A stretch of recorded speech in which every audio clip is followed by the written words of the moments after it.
Hi hello friends, welcome to my channel. இன்றைக்கி நம்ம சேனலில் என்ன வீடியோ பார்க்க போகிறோம் அப்படின்னா, என் வாழ்க்கையை மாற்றின 10 நல்ல விஷயங்கள். கண்டிப்பாக உங்கள் வாழ்க்கையும் மாற்றும். வீடியோ ஃபுல்லாக ஸ்கிப் பண்ணாமல் கேட்குறீங்களா? வாங்க வீடியோக்குள்ளே போகலாம். வீடியோக்குள்ளே போகிறதுக்கு முன்னாடி இந்த விஷயம் யாருக்காக அப்படின்னா, ஒரு 23 வயசுக்கு மேலே உள்ளவங்களுக்கு. எதுக்காக அப்படின்னா, நம்ம அந்த வயசுக்கு மேலே தான் கல்யாணம் அப்படிங்கிற ஒரு புது வாழ்க்கையில் காலடி எடுத்து வைப்போம். அந்த கல்யாண வாழ்க்கையில் நல்லது நடந்தாலும் சரிதான், கெட்டது நடந்தாலும் சரிதான், ஏதோ ஒன்று நம்ம ஏற்றுக்கணும். இல்லை, நான் எங்கள் அப்பா அம்மா கிட்ட அவ்வளோ ஜாலியாக இருந்தேன், என் புருஷன் வீட்டில் வந்தால் எனக்கு சந்தோஷமே இல்லை, என் அக்கா தங்கச்சி என் அண்ணன் தம்பி மட்டும்தான் எனக்கு முக்கியம், இங்கே இருக்கவங்கெல்லாம் வேண்டாம் அப்படின்னு நம்ம எப்போவுமே நம்ம வீட்டு சைட்லேயே தூக்கி பேசிட்டு ஒரு வீட்டை வசதி பேசிட்டு இன்னொரு வீட்டை தாழ்த்தி பேசுகிறது அப்படிங்கிறது நல்லதுக்கு இருக்காது. ஏன்னா நாளைக்கு நமக்கு ஒரு நல்லது கெட்டது அப்படிங்கும்போது எந்த ஒரு சொந்த பந்தமும் நம்மக்கிட்ட வரமாட்டாங்க. அந்த பழக்கத்தை நான் இப்போ தான் கொஞ்சம் கொஞ்சமாக உணர்ந்து மாறிக்கிட்டு இருக்கேன். நீங்களும் அதை மாற்றிக்கோங்க. ஏன்னா நம்ம எதையுமே கொண்டு வரல, எதையுமே கொண்டு போக போகிறதில்ல. எல்லாமே இங்கேயே அனுபவிச்சுட்டு இங்கேயே விட்டுட்டு போயிடுவோம். இடைப்பட்ட கொஞ்ச நாளில் அன்பு அது மட்டும்தான் இந்த உலகத்தில் நிரந்தரமானது.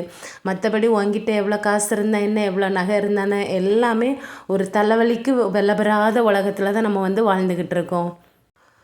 விஷயம் பார்த்திங்கன்னா, கல்யாணத்துக்கு பிறகு நீங்கள் வாழ வந்த இடத்துல மாமனார் மாமியார் மைனி சம்மந்தி அப்படி இப்படின்லாம் நிறைய உறவுகள் சொல்லுவாங்க பார்த்தீங்களா. அந்த கூட்டு குடும்பம் அதுவாக இருந்தாலும் சரிதான், இல்லை ஒத்தைக்கு ஒரு பையனுக்கு தான் நீங்கள் பொண்டாட்டியாக வந்திருக்கீங்க, அங்கே மாமனார் மாமியார் யாருமே இல்லை, தனியாக இருக்கீங்க, தனி குடித்தனமாக இருக்கீங்க அப்படின்னாலும் சரிதான். இல்லை உங்கள் ஹஸ்பண்ட் வெளியூரில் வேலை பார்க்குறாங்க, நீங்கள் அவர் பின்னாடியே போகிற மாதிரி ஒரு சூழ்நிலை வந்தாலும் அது எல்லாமே ஏற்றுக்கணும்.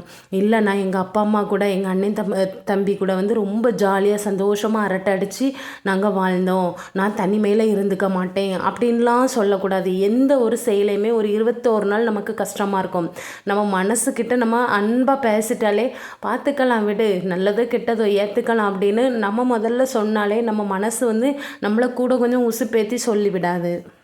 3வது விஷயம் பார்த்திங்க அப்படின்னா, இப்போ நம்ம கல்யாணம் ஆகி வந்திருப்போம்.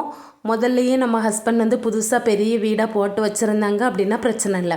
இல்லை நாம் வந்த அப்புறம்தான் நம்ம புருஷன் சரி நம்மக்கிட்ட இருக்க நகைகளை வச்சு ஒரு வீடு வாங்குறாங்க, ஒரு லேண்ட் வாங்குறாங்க, இல்லை கூட கொஞ்சம் நகை வாங்குறாங்க அப்படின்னா கண்டிப்பாக நம்ம வீட்டில் லோன் இருக்கும், அதுக்கப்புறம் நகை கடன் இருக்கும், இன்னும் கொஞ்சம் வட்டிக்கு மேலே வட்டி கட்டுற மாதிரி ஒரு சுச்சுவேஷன் இருந்து அப்படின்னா அந்த இடத்துல நம்ம அமைதியாக இருக்கணும். ரொம்ப நாளைக்கெலாம் இல்லை, ஒரு 6 மாதம் வரைக்கும். முதல்ல எந்த ஒரு புதுசாக ஒரு வீடு வாங்கினாலும் நிலம் வாங்கினாலும் 6 மாதம் கொஞ்சம் கிறுக்கு பிடிக்கிற மாதிரி அப்படி வீட்டுக்குள்ளேயே என்னடா செய்யலான்னு உருண்டுட்டு தான் வருவோம். ஏன்னா அந்தளவு கொஞ்சம் மூச்சு முட்டுற மாதிரி நமக்கு பண ரீதியாக கொஞ்சம் கஷ்டமாக இருந்த மாதிரி இருக்கும். அந்த 6 மாதம் நம்மளால் எந்த ஒரு பிரயோஜனமுமே இல்லை அப்படின்னா நம்ம ஹஸ்பண்டுக்கு நம்ம பாசிட்டிவாக ஆறுதல் சொல்லிக்கலாம்.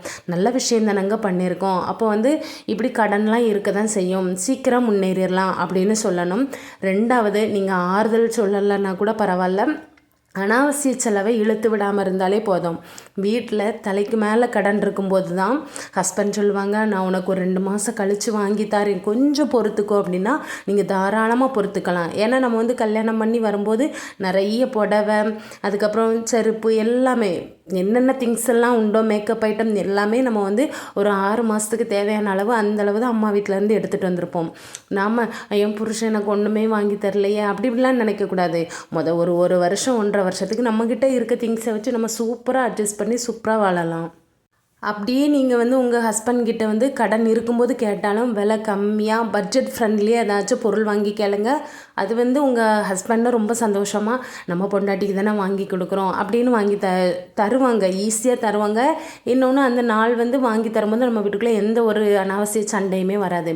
இது நீங்கள் வீட்டிலேயே கடன் இருக்கும்போது ஒரு துணி கடையில் போய் எனக்கு 5000 ரூபா பட்டு சரி தான் வேணும், எனக்கு 10,000 ரூபாய்க்கு இந்த ஃப்ராக்கு தான் வேணும் அப்படின்னு காஸ்ட்லியாக சொல்ல மனுஷன் கிறுக்கு பிடிக்கிற மாதிரியே பிடிச்சி நம்மக்கிட்ட எரிஞ்சு விழுவாங்க.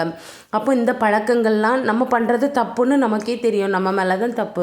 கடன் இருக்கும்போது இவ்வளோ செலவை கூட கொஞ்சம் கடனை ஏற்றி விடுறது நம்ம மேலே தப்பு.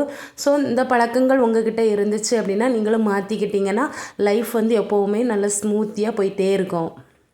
இன்னும் ஒரு சில பேர் பார்த்தீங்க அப்படின்னா சண்டை போட்டு சமாதானம் ஆகுறதுக்காகவே பார்க்குக்கு போகலாமா, தேட்டருக்கு போகலாமா, இல்லை பீச்சுக்கு போகலாமா, அந்த ரெஸ்டாரண்ட்டுக்கு போகலாமா, எனக்கு இப்போவே நீங்கள் வந்து என்கிட்ட பேசணும் அப்படின்னா ஃப்ரைட் ரைஸ் வாங்கி தரீங்களா, இல்லை ஐஸ்கிரீம் வாங்கி தரீங்களா அப்படின்னு லிஸ்ட்டுக்கு மேலே லிஸ்ட்டு போட்டுகிட்டே இருப்பாங்க. காரணம் காலையில் போட்ட சண்டைக்கு ஒரு சமாதானம் ஆகணும் அப்படிங்கிற பேரில் ஒய்ஃப் வந்து ஹஸ்பண்ட் கிட்ட ஒரு பனிஷ்மெண்ட் பண்ணுற மாதிரி கொஞ்சம் ஒப்பீனியன்ஸ்லாம் வைப்பாங்க. அது வந்து என்னை பொறுத்தவரை தப்பு தான். ஏன்னா நம்ம வந்து வீட்டிலையே சமைச்சிருப்போம், நம்ம நினச்சா அந்த நாள் வந்து வீட்டில் சாப்பிடலாம். ஆனால் ஏதோ ஒரு சண்டை அப்படிங்கிற காரணத்தை காட்டி நம்ம அன்னைக்கு மட்டுமே ஒரு 1000 2000 எக்ஸ்ட்ரா செலவு பண்ணுறது, இது நம்மளோட ஒரு முட்டாள்தனத்தை காட்டுற மாதிரியே இருக்கும். இந்த மாதிரியெல்லாம் நீங்கள் தப்புகள் வந்து பண்ணாதீங்க.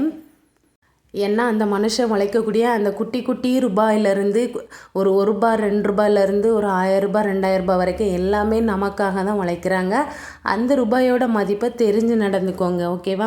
அதுக்கப்புறம் ஓவராக கோவம் டென்ஷன் எல்லாமே நம்ம ஒரு வாலிப வயசில் பட்டிருப்போம். ஆனால் கல்யாணத்துக்கு அப்புறம் தான் நம்ம வந்து உடல் ரீதியாகவும் இன்னும் கொஞ்சம் ஆரோக்கியமாக இருக்கணும். ஓவராக டென்ஷன் ஆகி எப்போ பார்த்தாலும் வீட்டில் இருக்க பெரியவங்ககிட்டேயோ ஹஸ்பண்ட்கிட்டேயோ எரிஞ்சு விழுறது, டென்ஷனில் பாத்திரத்தை போட்டு தூக்கி போட்டு உடைக்கிறது, இப்படி செஞ்சால் நமக்கு சீக்கிரமாகவே ஹை லெவலில் ப்ரெஷர் வந்துடும், பிபி வந்துடும், சுகர் வந்துடும், எல்லா கண்ட வியாதியும் வந்துடும்.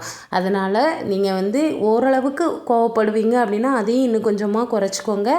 அதான் நான் முதல்ல சொன்ன மாதிரி எந்த விஷயமே எடுத்தோம் கவுத்தோன்னா நடக்கவே செய்யாது. ஒரு 21 நாள் நான் கோவப்பட மாட்டேன், நான் போய் பேச மாட்டேன், நான் அமைதியாக இருக்க போகிறேன் அப்படின்னு உங்களுக்கு நீங்களே வந்து மனசுக்குள்ளே சொல்லிவிட்டு அதை கண்டிப்பாக செஞ்சு பாருங்கள். சூப்பராக அந்த பழக்கம் நம்ம கூடயே அப்படியே ஒட்டிக்கிட்டு வந்துடும். 5வது விஷயம் பார்த்திங்கன்னா, நிறைய லேடிஸ் வந்து காலையில் எழுந்திரிச்சு பல் விளக்குறாங்களோ இல்லையோ முழிக்கிறதே காஃபி டீயில் தான் முழிக்கிறாங்க. அது வந்து என்னை பொறுத்தவரை தப்பு தான். ஏன்னா காலையில் எழும்பி நம்ம வந்து வயிறு க்ளீன் ஆகணும் அப்படின்னா நீங்கள் வந்து நைட்டே ஊற வச்ச ஜீரக தண்ணி இல்லைன்னா வெந்நீர் குடிக்கலாம். அப்படி இல்லைன்னா ஒரு ஏபிசி ஜூஸ் போட்டு குடிக்கலாம். நிறைய ஹெல்த்தி ஜூஸ் எல்லாம் இருக்குது. இல்லை முந்தின நாள் நைட்டு வந்து வீட்டில் காய்ச்சி வச்ச சூப், ஏதாச்சும் வெண்டைக்காய் சூப்பு, கேரட்டு பீன்ஸ்லாம் போட்டு வச்சு அந்த சூப் இருந்தால் கூட குடிக்கலாம். அந்த காஃபி டீ குடிக்கிற பழக்கம் எத்தனை பேருக்கு இப்படி இருக்குது அப்படிங்கிறத கமெண்ட் பண்ணுங்கள். எனக்கு அந்த பழக்கம் முன்னாடி இருந்துச்சு, கல்யாணத்துக்கு முன்னாடி. இப்போ நான் சுத்தமாக அவாய்ட் பண்ணிட்டேன். பெரிய அளவில் எனக்கு அதில் ஈடுபாடு இல்லை. இன்னொன்று, ரொம்ப தலைவலியாக இருக்கிற டைமில் காஃபி டீ வந்து எப்போயாச்சும் ரொம்ப ரேராக குடிச்சிக்கோங்க. அதை கண்டினியூட்டியாக குடிக்கும்போது கண்டிப்பாக நம்ம உடம்புக்கு வந்து அது வந்து ரொம்ப மோசமானது தான், ஒரு அன்ஹெல்த்தி மாதிரி தான். அதுக்கப்புறம் 6வது பார்த்திங்க அப்படின்னா, வீடு, குடும்பம், ஹஸ்பண்டு, பிள்ளைங்க அப்படின்னா வீட்டில் தினமும் பிரச்சனைகள் இருக்கும். பிரச்சனை இல்லாத வீடும் கிடையாது, அர்ச்சனை இல்லாத சாமியும் கிடையாது. அப்படிங்கிற மாதிரி வீட்டுக்கு வீடு வாசல் படி தான் எல்லார் வீட்லேயுமே சண்டைகள் இருக்கும், வெளியே தெரியாது. நம்ம வந்து அந்த சண்டை வரக்கூடாது, இல்லை இன்றைக்கி சண்டையே போட்டு ஆகணும் அப்படின்லாம் நினைக்காதீங்க. சண்டை வந்தாலும் அதை ஏற்றுக்கணும் அப்படிங்கிற ஒரு பக்குவத்தையும் மனதைரியத்தையும் கண்டிப்பாக நீங்கள் கொண்டு வந்துட்டு எது நடந்தாலும் கொஞ்சம், அது இங்கிலீஷில் சொல்லுவாங்களே, அட்ஜஸ்ட்மெண்ட் பண்ணிட்டு போங்க. கொஞ்சம் அனுசரித்து போனீங்க அப்படின்னா அந்த லைஃப் வந்து நல்லாயிருக்கும். அதுக்கப்புறம் ரொம்ப முக்கியமாக கல்யாணமான புதுசில் எந்த ஒரு பொம்பளை பிள்ளையாக இருந்தால் யாருக்குமே பெரிய அளவில் சேவிங்ஸு, பட்ஜெட்டுக்குள்ளே எப்படி செலவு பண்ணணும் அப்படின்லாம் தெரியாது. முதல்ல வந்து மாமனார் மாமியார் கூடலாம் இருக்கும்போது பெரியவங்க கிட்டேருந்து வீணாக கதை பேசுகிறத விட அவங்க கூட கடைக்கு போய் பழகுங்க. எந்த மாதிரிலாம் சேவிங்ஸ் டிப்ஸ் எல்லாம் எப்படி எப்படி பண்ணுறாங்க, ஏன்னா பெரியவங்களுக்கு நம்மளை விட நல்ல அனுபவம் இருக்கும். அவங்கக்கிட்ட கேட்டுட்டு அதுக்கப்புறம் நமக்கு ஒன்று தோணும், அந்த முறைப்படி நம்ம ஒரு 6 மாதம் கழித்து நம்ம சூப்பராக சேவிங்ஸ் பண்ணணும். நம்ம புருஷன் வேலை செஞ்சுட்டு உழைச்சி கொண்டு வர வருமானத்தில் வந்து ஃபுல்லாகவே காலியாக்கிட்டே இருக்கக்கூடாது. ஒரு 10% நம்ம எடுத்து அதில் வந்து ஒரு சேமிப்புக்கு அப்படின்னு ஒதுக்கணும். கண்டிப்பாக இந்த பழக்கம்லாம் உங்களுக்கு இல்லை அப்படின்னா மாற்றிக்கோங்க. முக்கியமாக நீங்களும் உங்கள் ஹஸ்பண்டும் சண்டை போடுறீங்க அப்படின்னா 2 பேரில் யாராச்சும் ஒருத்தர் கொஞ்சம் விட்டு கொடுத்து இவ்வளோ தானா அப்படின்னு போயிருங்க. சண்டே வளவலான போய் பேசிக்கிட்டே போனால் கடைசியில் அது டைவர்ஸில் கொண்டு வந்து தான் விடும், ஓகேவா? கடைசி பாயிண்டாக பார்த்தீங்கன்னா, இவ்வளோ நாள் நீங்கள் ஒரு 7 மணிக்கு எழும்புறதா இருந்தால் காலையில் ஒரு 5:30க்கு எழும்ப ட்ரை பண்ணுங்கள். அதே மாதிரி ஒரு சுறுசுறுப்பு நமக்கு இருக்காது. ஏன்னா நானும் எப்போ பார்த்தாலும் 7:30க்கு தான் எழும்புவேன். இப்போ தான் கொஞ்ச நாள் 5:30க்கு எழும்ப ஸ்டார்ட் பண்ணியிருக்கேன். ஆனால் அந்த நாள் ஃபுல்லாக நமக்கு ஒரு பாசிட்டிவாக இருக்குது. 5:30க்கே எழும்பி என்ன பண்ணணும் அப்படின்னு கேட்காதீங்க. நடங்க, குளிங்க, உங்களுக்கு எந்த சாமியை பிடிச்சிருக்கோ ஒரு குட்டியாக ஒரு ப்ரேயரை போடுங்க. அப்படி இல்லைன்னா கொஞ்சம் நேரம் யோகா பண்ணுங்கள், மைண்டை கொஞ்சம் மெடிடேட் பண்ணுங்கள். ரிலாக்ஸேஷனாக மைண்டை ஒரு மணி நேரம் அப்படி வச்சுட்டு அதுக்கப்புறம் கிச்சனுக்குள்ளே வந்து வழக்கமாக சமைங்க.